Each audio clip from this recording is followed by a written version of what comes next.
अस्सलाम वालेकुम दोस्तों, इनसाइड बाय मौज़म फ़खर में खुशामदीद। सिटी कब बजेगी, खेल कब शुरू होगा, सब अलर्ट हो गए हैं। घुमसान की जंग से पहले की झड़पें जारी हैं, लेकिन इसके साथ साथ तमाम फरीक अपनी अपनी सफ़ों को दुरुस्त कर रहे हैं। कोई रूठों को मना रहा है, जिस तरीके से उस्मान बुज़दार साहब की आज जहांगीर तरीन ग्रुप से मुलाकात हुई और उन्होंने उनको काफ़ी हद तक कायल भी कर लिया और उन्होंने ये भी कह दिया कि जनाब हम आपके साथ हैं। ये भी मैं भी आपको आगे चल के बताता हूँ कि इसकी अंदर की क्या कहानी थी और कहाँ कहाँ पर क्या क्या टलियाँ खिड़कियाँ, ये भी मैं भी आपको बताता हूँ। लेकिन उसके साथ साथ शहबाज शरीफ साहब भी रूठों को मनाने के चक्करों में हैं। पहले तो वो बाहर जाना चाहते थे लेकिन बाहर नहीं जा सके। अब यहाँ पे बैठ के वो अपनी जो पॉलिटिकल गिमिक्स हैं उन्होंने उसको स्टार्ट कर दिया है। पीडीएम को बहाल करने के चक्करों में हैं और इस सिलसिले में उन्होंने भी कुछ डेवलपमेंट्स की हैं, उसका भी जिक्र करेंगे। लेकिन सबसे इंपॉर्टेंट बात है इस्टेब्लिशमेंट की, जिसने सीटी बजानी है, जिसने खेल शुरू करना है और वो इस वक्त क्या कर रहे हैं, उसका भी जिक्र करेंगे। सूरत हाल बिल्कुल PSL के इफ्तिताई सीज़न में अली ज़फ़र साहब ने जो थीम सॉन्ग उसका गाया था, सीटी बजेगी खेल जमेगा, उस जैसी ही सूरत हाल हो गई है। हर बंदा अपनी अपनी सफ़ों को, हर फरीक अपनी अपनी सफ़ों को दुरुस्त करने के चक्करों में है और सीटी का इंतज़ार है कि जब सीटी बजेगी हम जनाब अपनी PSL शुरू कर देंगे, क्योंकि एक PSL तो अब अबू धाबी में शिफ्ट हो गई है। उसका भी देखें अब क्या नतीजा निकलता है, क्योंकि पाकिस्तान का डेफिनेटली एक बहुत बड़ा इवेंट है और पाकिस्तान का उससे बहुत ज़्यादा इज़्ज़त व वक़ार भी वाबस्ता है। और लेकिन जो PSL पॉलिटिकल ग्राउंड के अंदर शुरू होने जा रही है, उसकी मैं बात कर रहा हूँ कि उसके लिए अब सीटी का इंतज़ार है और सीटी के लिए हर बंदे ने अपनी अपनी सफ़ों को दुरुस्त कर लिया। लेकिन इस सारी गेम के अंदर एक किरदार ऐसा है जो इस वक्त बेक वक्त दो किश्तियों पर सवार है। कभी वो इस तरफ की बात करता है, कभी वो इस तरफ की बात करता है। वो दोनों पहलुओं को अपने साथ रख कर दोनों किश्तियों को अपने साथ लेकर चलाना जा रहा है और इस वक्त बड़ी रफ सेलिंग की जा रही है। मेरा इशारा है मोहतरम जनाब वज़ीर दाखिला शेख रशीद की तरफ, क्योंकि वो हर रोज़ किसी न किसी टीवी इंटरव्यू पर बैठना होता है उन्होंने, और हर रोज़ किसी न किसी टीवी इंटरव्यू में बैठ के उन्होंने कोई ना कोई नया शगुफा छोड़ते हैं, या शायद वो उनके पास जो बहुत ज़्यादा इन्फॉर्मेशन है, जो वो समझते हैं कि मेरे पास बहुत ज़्यादा इन्फॉर्मेशन है, उस इन्फॉर्मेशन को लीक करना होता है उन्होंने। और शायद वो इसी काम के लिए इस वक्त रह गए, क्योंकि कल ही उन्होंने एक और टीवी चैनल को इंटरव्यू दिया और उस टीवी चैनल के अंदर उन्होंने इंटरव्यू में कहा कि इस वक्त खान साहब की जो कैफियत है वो बड़ी मुख्तलिफ है, वो कुछ अजीबो गरीब सोच रहे हैं और मुझे ये लगता है कि वो किसी भी वक्त कोई भी बड़ा फैसला कर सकते हैं। तो उनसे उन्होंने पूछा, जो एंकर थी नसीम ज़ोहरा साहबा, उन्होंने उनसे पूछा कि कौन सा वो बड़ा फैसला कर सकते हैं। उन्होंने कहा जी आप खुद समझदार हैं, मेरे मुंह से क्यों निकलवाना चाहते हैं, क्यों मेरे मामलात ख़राब कराने आपने, तो ये बात आप खुद समझ जाएं। तो डेफिनेटली उनका इशारा उसी मामले की तरफ है जिस पर इमरान खान खुद कई मरतबा अपने रफ़ाकार को कह चुके हैं कि जनाब तैयारी कर लो, हो सकता है हमें क़ब्ल अज़ वक्त इंतखाबात की तरफ जाना पड़े। और जो उनका जो फ़ैसला है, उनका इशारा शेख साहब का इसी तरफ था।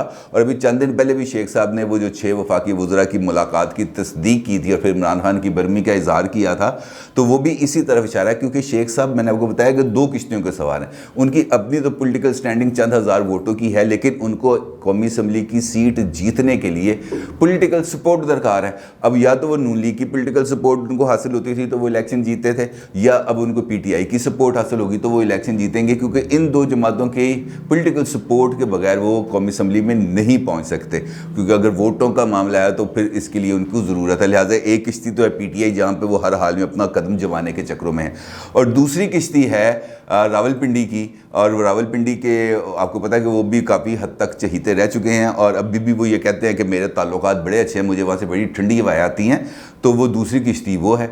अब वो इस किश्ती के चक्कर में इस किश्ती को, यानी कि इस्लामाबाद वाली किश्ती के चक्कर में पिंडी वाली किश्ती को नाराज़ नहीं करना चाहते और पिंडी वाली किश्ती के चक्कर में इस्लामाबाद वाली किश्ती को नाराज़ नहीं करना चाहते, और वो दोनों मामलात को साथ लेकर चल रहे हैं। और बड़ी उनकी वैसे हिम्मत की दाद देनी चाहिए कि वो इस वक्त इतनी टाइट सिचुएशन के अंदर, जब दोनों तरफ से खासी खचाव है, इस माहौल के अंदर भी वो दोनों किश्तियों में पैर रख के चल रहे हैं। खैर पुराने खिलाड़ी हैं, ऐसी तो वो हरकतें करते हैं। अब बात करते हैं हम जहांगीर तरीन ग्रुप की। जहांगीर तरीन ग्रुप को मनाने के लिए, जिस तरह मैंने कहा सफ़ों को सीधा करने वाला मामला है, तो जहांगीर तरीन ग्रुप की मुलाकात होती है आज उस्मान बुज़दार साहब से, वज़ीर आला पंजाब से, और बड़ी अच्छी अच्छी मुलाकात हुई है। और उसके अंदर दोनों फ़रीक़ैन ने कहा कि हम एक दूसरे के तहफ़्फ़ुज़ात बात सुनी है।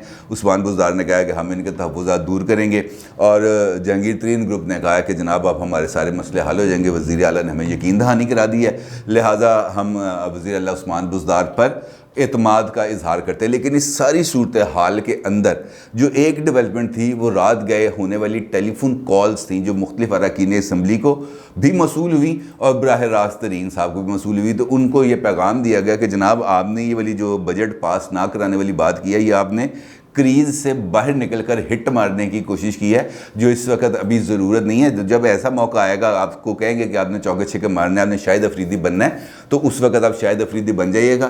फिलहाल टुक टुक की ज़रूरत है, आप हल्की हल्की टुक टुक जारी रखें, इसके अलावा आगे बढ़ने की भी ज़रूरत नहीं है। तो जिसके बाद एकदम यू टर्न मारा गया और टीवी चैनल्स के ऊपर बैठ के भी जो तरीन ग्रुप के अरकान थे, उन्होंने भी अपनी जो पहले दिए गए जो बयानात थे उनसे भी थोड़ा सा यू टर्न लेने की कोशिश की। किसने इस तरह से बात घुमाई, किसने इस तरह से बात घुमाई। खैर, तो ये मामलात इस तरफ चल दिए गए हैं और अभी बजट तक तो मामलात ऐसे मेरा ख्याल है कि ज़्यादा बेहतर हालात में रहेंगे। लेकिन पंजाब के अंदर सूरत हाल अभी भी बेहतर नहीं है। उसकी वजह वो बड़े खिलाड़ी की आमद है जो पीर वाले दिन हल्फ उठाने जा रहे हैं। मेरा इशारा है चौधरी निसार साहब की तरफ, और पीर वाले दिन ही शहबाज शरीफ साहब से उनकी मुलाकात है और फिर शहबाज शरीफ साहब ने इस्लामाबाद रवाना होना है, जहां पर उन्होंने पीडीएम की जो सरकर्दा क़यादत है, जो पार्लिमानी लीडर्स है पार्लियामेंट के अंदर, कौमी असम्बली के अंदर, सेनेट के अंदर, उनको उन्होंने एक इशाइये पर मुद्दू किया है। तो आपको मालूम है कि पीडीएम का जो सरबरा इजलास है वो तलब किया गया है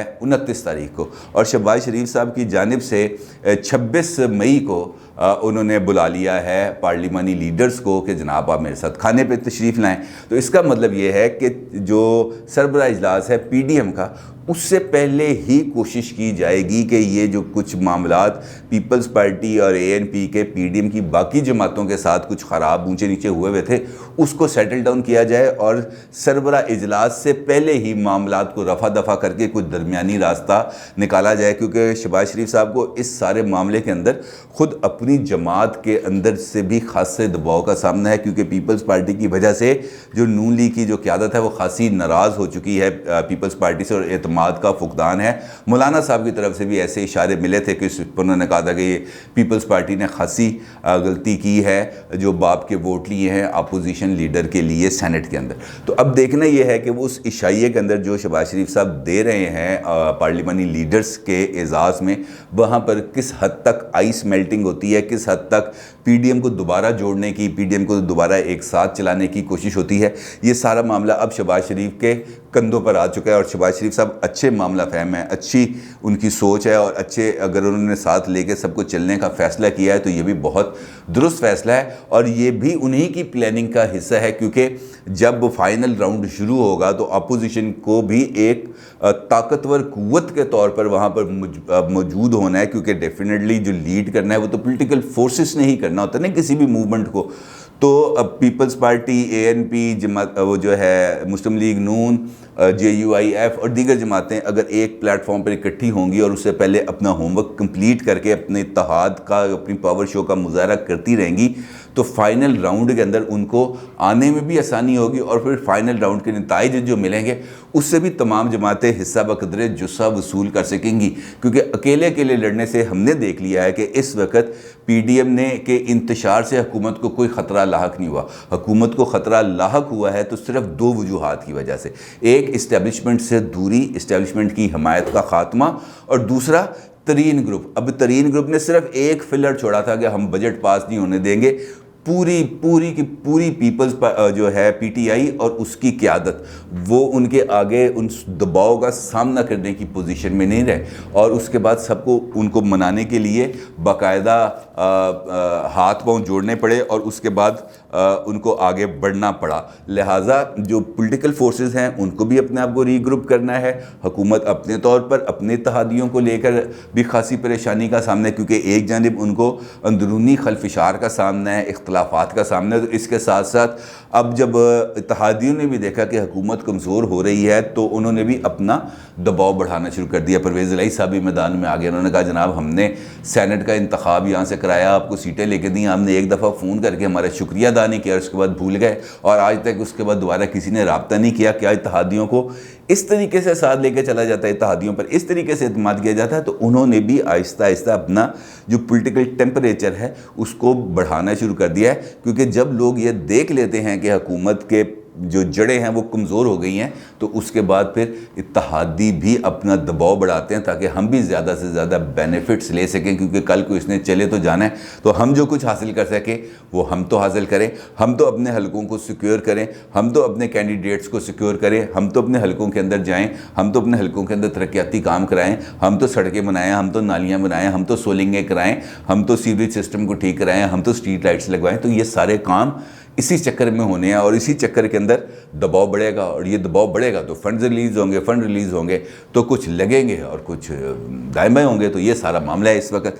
तीसरा दबाव है हुकूमत पर, जो स्कैंडल्स हर रोज़ कोई ना कोई नया स्कैंडल सामने आता जा रहा है और उसके बाद कार्रवाई कोई नहीं हो पा रही, तो ये भी हुकूमत के ऊपर एक बहुत बड़ा एक क्वेश्चन मार्क बन गया। अपोजिशन की जिस तरह मैंने आपको बात की, वो भी अपने आप को रीग्रुप कर रहे हैं ताकि वो भी फाइनल राउंड के लिए तैयार हो सके, और फाइनल राउंड के लिए जो सीटी बजनी है सब लोग अब उसका इंतज़ार करें, लेकिन वो सीटी बजाने वाले अब क्या कर रहे हैं। मेरा इशारा है इस्टेब्लिशमेंट की तरफ। इस्टेब्लिशमेंट आपको पता है कि इस बहुत स्वीट प्लेयर हैं इस सारी गेम के अंदर, क्योंकि वो जिसे कहते हैं ना कि वो कार्रवाई भी डाल देते हैं लेकिन फिंगरप्रिंट्स भी नहीं रहने देते, तो उनका काम यह है। उन्होंने अपने तौर पर अगर देखा जाए इम्पार्शियल गैर जानिबदारी से देखा जाए तो इमरान खान साहब की जो हुकूमत है वो वाहिद हुकूमत है जिसको इस्टेब्लिशमेंट की तरफ से आउटराइटली सपोर्ट मिली, उनको हर तरह की हमायत मिली, माशी मैदान हो, सियासी मैदान हो, सोशल मीडिया का मैदान हो, हत्ता कि कोई ट्वीट अगर प्राइम मिनिस्टर को पसंद नहीं आया तो उन्होंने फ़ौरन जाके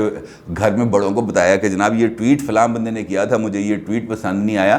तो उसके बाद फिर इस्टेब्लिशमेंट के नुमाइंदे मुतरक हो जाते थे, उन लोगों से, उन जर्नलिस्टों से रब्ता करते थे कि भाई अपना ट्वीट डिलीट करो, प्राइम मिनिस्टर साहब इससे नाराज़ हैं, इससे हमारी साख को ख़तरा है। बल्कि ये वाहिद हुकूमत है जिसके लिए खुद ये कहा गया DG ISPR की जानिब से कि जनाब इनको काम करने का मौका दें, 6 महीने तो आपको मुस्बत रिपोर्टिंग करनी चाहिए ताकि ये हुकूमत आगे बढ़ सके। तो इस हद तक सपोर्ट थी इस गवर्नमेंट को इस्टेब्लिशमेंट की तरफ से, लेकिन जब परफॉर्मेंस नहीं आई, जब गवर्नेंस बेहतर नहीं हुई और बार बार कहने के बावजूद, पैगाम भिजवाने के बावजूद, मुलाकातों के बावजूद भी जब कोई बेहतरी नज़र नहीं आई, तो फिर उसके बाद क्या हुआ, फिर ये वुज़रा को बुलाकर 3 महीने पहले पैगाम भिजवाया गया प्राइम मिनिस्टर को, उसके बाद भी खामोशी हो, फिर जर्नलिस्टों को बुलाकर 7 घंटे का सेशन करके, उसका मतलब ये था कि ये भी खबरें वहाँ तक पहुँचेंगी जहाँ तक पहुँचनी चाहिए, लेकिन उसके बाद भी कोई उस पर कोई रद्द-ए-अमल नहीं आया। बल्कि जो रद्द-ए-अमल आया वो ख़ुद प्राइम मिनिस्टर ने एक प्रेस कॉन्फ्रेंस की, मीडिया नुमाइंदों को बुलाया और उनको भी ऑफ द रिकॉर्ड ब्रीफिंग दी, जिसमें उन तमाम बातों को कन्फ्रंट किया गया, जिसके नतीजे में फिर अब खलीज अब बढ़ती चली गई है। और अब उसके नतीजे के अंदर भी जो पॉलिटिकल लाइनअप है उसको अब चलाने के लिए और आगे बढ़ाने के लिए जो फाइनल प्लान है उसकी अब नोक पलक दुरुस्त की जा रही है। प्लान तो बन चुका, किरदार भी हम आहिस्ता आहिस्ता देख रहे हैं कि मंजर आम पर आते जा रहे हैं, और किरदार आने के बाद अपनी अपनी पॉलिटिकल पोजीशन को गेन भी कर रहे हैं, वहाँ पर मौजूद भी हैं और उस पोजीशन को मुस्तहकम करने के लिए आगे भी बढ़ रहे हैं। तो इसका मतलब ये है कि वो जो प्लान बन चुका है उस स्क्रिप्ट के मुताबिक अब तमाम खिलाड़ी जो नए हैं पुराने हैं उनकी रीपोजीशनिंग हो गई है, और अब वो अपना फाइनल नोक प्लक उस प्लान की दुरुस्त करने के बाद रेफरी के तौर पर सीटी बजाएंगे और उसके बाद गेम का आगाज़ शुरू हो जाएगा। और गेम का आगाज़ कब शुरू होगा, ये है सबसे इम्पॉर्टेंट नुक्ता इस सारे मामले के अंदर, और उसके लिए ज़रूरी है कि हम इंतज़ार करें बजट की मंजूरी का, क्योंकि जिस तरह मैंने आपसे गुजारिश की थी कल भी कि जब तक बजट मंजूर नहीं होगा किसी को तनख्वाह नहीं मिलेगी, पैसे जारी नहीं होंगे, तरक्याती फ़ंड्स नहीं बनेंगे, FBI रिकवरीज नहीं कर सकेगा, इस किस्म के बेशुमार मसाइल पैदा हो जाते हैं। आपको पता है जब डिपार्टमेंट को बजट ना मिले तो उसके बाद फिर उसके लिए प्रॉब्लम है ना, फिर पेंशनर्स को पेंशन नहीं मिलेगी, लिहाजा बजट ने तो पास होना ही होना है। लिहाजा अब अगली जो भी डेवलपमेंट आएगी इस दौरान बजट तक तो ये झड़पों का सिलसिला, जिस तरह मैंने आपसे आगाज़ में कहा कि ये झड़पों का सिलसिला जारी रहेगा। बजट के बाद सीटी बजेगी और घुमसान की लड़ाई शुरू होगी, और उसके बाद देखते हैं कि ये जंग कौन जीतेगा। अपनी राय का ज़रूर इजहार कीजिएगा। आपका बहुत शुक्रिया। अल्लाह हाफ़िज़।